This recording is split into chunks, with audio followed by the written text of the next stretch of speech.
వరుసగా వారం రోజుల పాటు జిల్లాల పర్యటన అనంతరం ముఖ్యమంత్రి చంద్రబాబు నాయుడు తిరిగి అమరావతికి రానున్నారు. సోమవారం ఆర్టీజీఎస్ సమీక్షతో సహా పలు సమావేశాలు నిర్వహించనున్నారు. వారం రోజులు క్షణం తీరిక లేకుండా పలు అభివృద్ధి కార్యక్రమాల్లో ముఖ్యమంత్రి పాల్గొన్నారు. నెల్లూరు, తిరుపతి, కడప, చిత్తూరు మొత్తం 4 జిల్లాల్లో విస్తృతంగా పర్యటించారు. ప్రారంభోత్సవాలు, శంకుస్థాపనలు, ఎంఓయూలు, సంక్షేమ కార్యక్రమాలు, రైతులు, ప్రజలతో ముఖాముఖి వంటి సమావేశాలతో పర్యటన కొనసాగింది.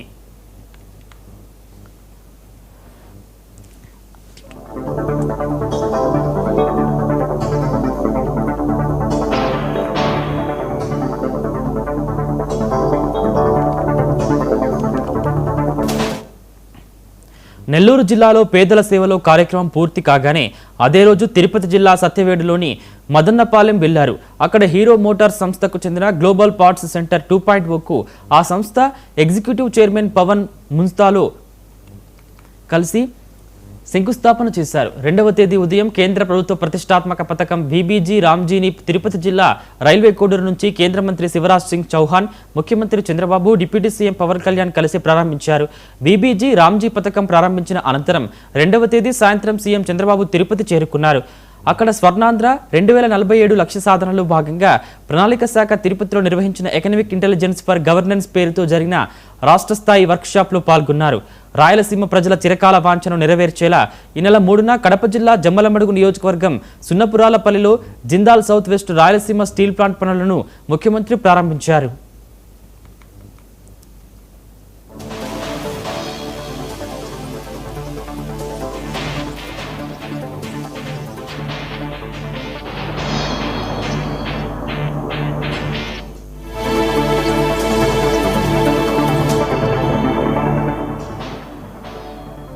ఈ నెల 3వ తేదీన కడప నుంచి నేరుగా ముఖ్యమంత్రి 3 రోజుల పర్యటన కోసం కుప్పం వచ్చారు.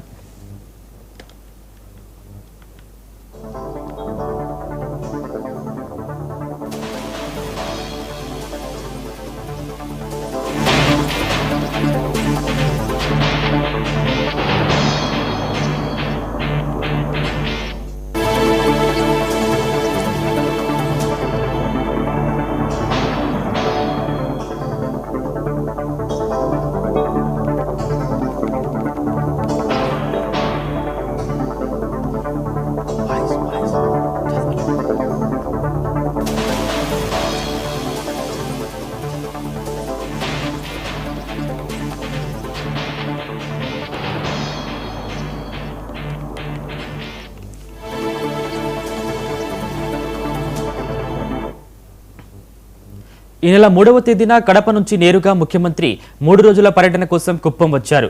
గుడిపల్లె మండలం పొగురుపల్లిలో నిర్వహించిన స్వర్ణకుప్పం పెట్టుబడుల వేదిక బహిరంగ సభలో ముఖ్యమంత్రి నారా చంద్రబాబు నాయుడు పాల్గొన్నారు.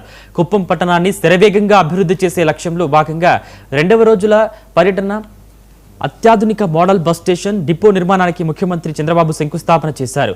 కుప్పంలో 3 రోజుల పర్యటనలో ఆదివారం పౌల్ట్రీ రైతులు, అభ్యుదయ రైతులు, P4 లబ్ధిదారులతో సీఎం ముఖాముఖి సమావేశమయ్యారు. ఆదివారం రాత్రి కుప్పంలోనే బస చేయనున్న ముఖ్యమంత్రి సోమవారం ఉదయం 11 గంటలకు నేరుగా కుప్పం నుంచి రాష్ట్ర సచివాలయానికి చేరుకుంటారు.